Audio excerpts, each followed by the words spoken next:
Figgy Fiends and Collectors. This is me, Daniel East 1000, back again with another 3 3/4" figgy review. That's called comedy. Because some people seemingly stipulated in the past that I'm not a 3 3/4" figgy fiend. You can't 3 3/4". That's not even a scale. Oh my god. Well, I am, because that was the bread and butter. That's how I got started out doing videos. So shush you mush you before I start going, Oh, Daniel East 1000, you're not a real Star Wars figure fan. You hate 3 3/4". Oh my god. but I'm here to dispel that. I love 3 3/4". I'm an advocate, not so much in recent years, just because I find the lad a little bit expensive for my taste.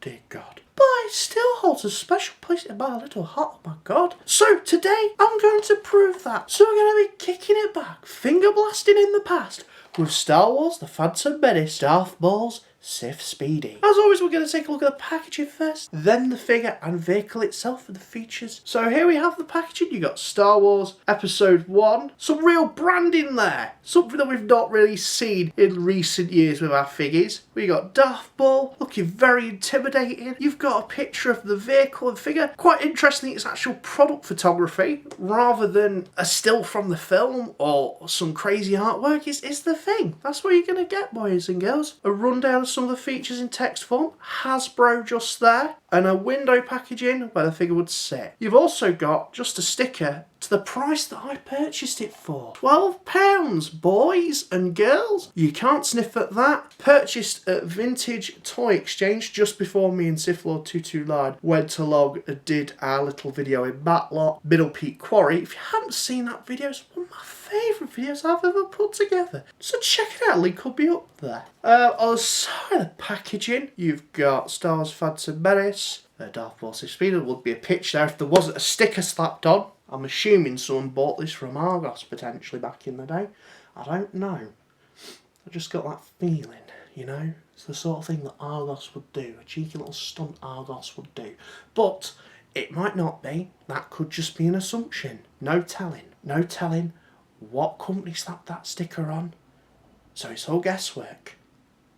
We can't tell what retailer did it. Maybe it was even in the factory. I don't know. Answers on a postcard. I'm surely not going to read it. On the top there, you've got a picture of some of the features and a run through of them. Of course, that logo branding again. Oh, tasty. On the side, you've got picture of Darth Maul and his Sith Speeder there. Sith Speeder, Darth Maul Speeder, that's it. And then a ton of legal garb on the bottom. So ignore that. And on the back, a bit of a bio on the figure and vehicle pack itself, which I will include in the description down below. That branding again, little product photography there, and other figures you can get and vehicle. So that's lovely to see. And that's the packaging out the way and done with. And to be honest, the condition that this was in when I picked it up, nice, very, very nice. Bit of a shame I opened it. I wanted to see the product. So let's get into that now. It's also worth noting that this comes with instructions, and here's me showing that off now. And here we have my favourite horny boy on his hot, sweet ride. Now, this thing is absolutely fantastic. Given this is a product from 1999, it really does stand up. And I can see why Hasbro did re-release it, but this looks absolutely fabulous, you know, as a toy. But even as a little display piece on your desk, it looks fantastic. I love Darth Maul. I love my horny boy. This adds to my weird little Maul shrine we've got going on. First and foremost, let's take a look at the main man himself. If we just get him off the vehicle. Put the vehicle to one side. Now here we have Darth Maul. Let's get some focusing on here. Now he's got some soft goods going on, some soft goods robing. But the figure itself is for the time. You've got to bear it in mind though, the time, this is 1999. You're not going to have super duper articulation with this guy. You're just going to have swivels. And if you're lucky, like you were with this particular figure, bendy knees. But we'll get into that with articulation shortly. There's not really too much to say. I mean, it's all mostly, you know, black plastic. There's not too much painting going on other than on that head sculpt, of which again, it's not, you know, to modern day standard, but it's pretty good for the time period that it came out for. The horns aren't as prominent or as sharp as maybe one would like to the modern day standard, but they're there, they're prominent, and you know, the paint application is pretty decent on those face tattoos, so you can't grumble at that. Of course, he comes with his lightsaber, of which the blades aren't removable. You also can't split the lightsaber in half. Technically, in the scene that he appears in, he only has one of them lit. He has only one of the blades lit as he duels against Qui-Gon as they flee on the Naboo starship to Coruscant. But that's probably because Hasbro didn't know at the time that that was going to happen. So, you know, it's okay. We can forgive that because this was a product probably in production before the films even came out. We were able to see them. Like I said, he's got this really cool cloak. I really like the design of this. You've got his little sleeves, of which have been sort of stitched together. But it just gives a nice effect. It makes it sit quite nicely. Also, when you put the hood up, it's not too baggy. It's a lot better, I would say, and this is just a personal opinion. If you have a different opinion to me, that's fine, that's cool. You have that opinion. But for me, I think this kind of cloaking is better than some of the modern day figures. I know. Controversial. Let me know if you disagree in the comments down below. Now, you can remove it, but I'm not going to do it for the purpose of this review because you don't really need to see what's going on underneath Darth Maul's robe in there. You get a general gist of that. You've kind of got his underrobes there, his leggies. You know, he looks great. And it's cool that they actually did include some bends in the knees so he can actually sit down on the speeder.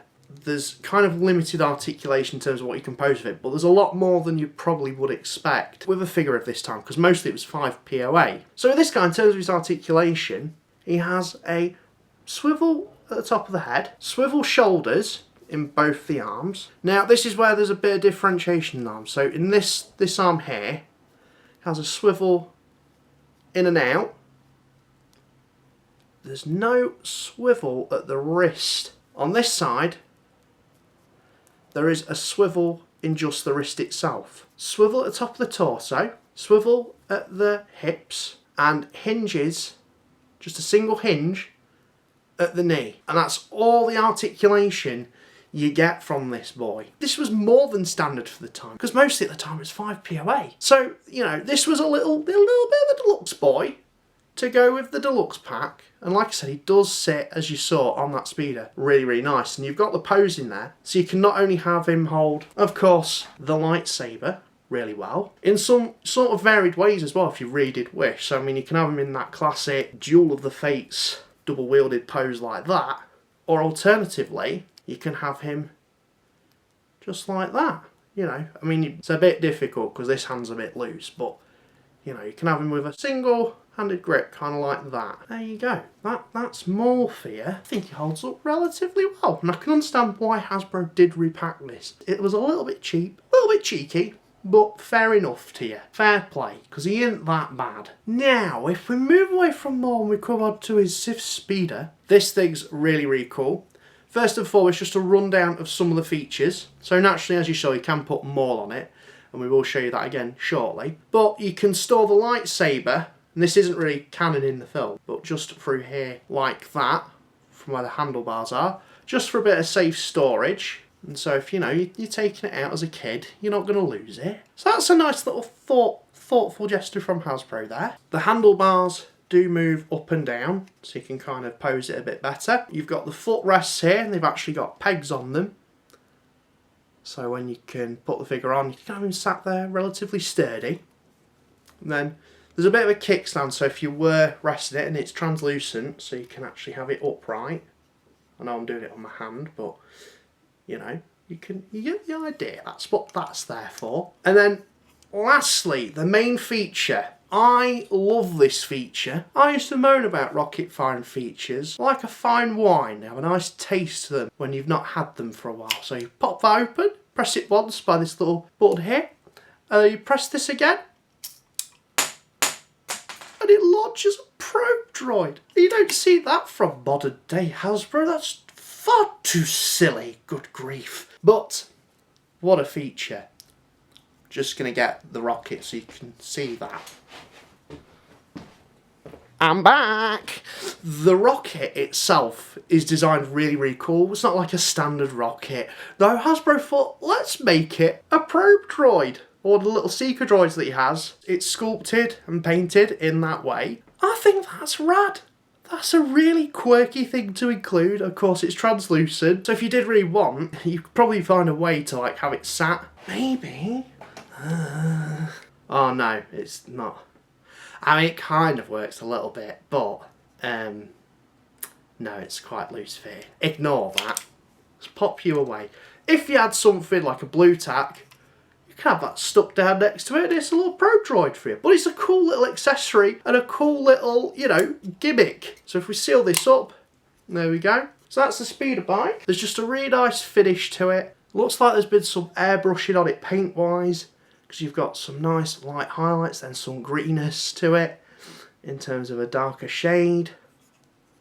The seat itself is kind of in this light sort of brown colour. Don't know, something about the paint application on this hits slightly differently to some of the stuff that you see Hasbro put out recently. I don't know, maybe that's just me. It just looks really cool when you get more posed up and displayed on it. I'm not too sure what this retailed at back in the day, but man, it does kind of hold up to modern day standards, to be honest with you. And I've really enjoyed mucking around with this. It really does fit with my Maul collection extremely well. So there we have Darth Maul and his Sith Speeder. I'm really super pleased with this thing. I highly recommend it if you can get it for a decent price. I'm super chuffed with the £12 I spent on it. It's given me hours of fun. That's all I've really got to say about it. So yeah, that was my look at Darth Maul's Sith Speeder. I think it's a really cool vehicle pack. I'll be curious to hear what you guys think. Did you have this back in the day? Let me know in the comments down below. And if you haven't and are thinking of picking it up, then I highly recommend it. So this is me, Daily Useful Fans. Sign out. Thank you very much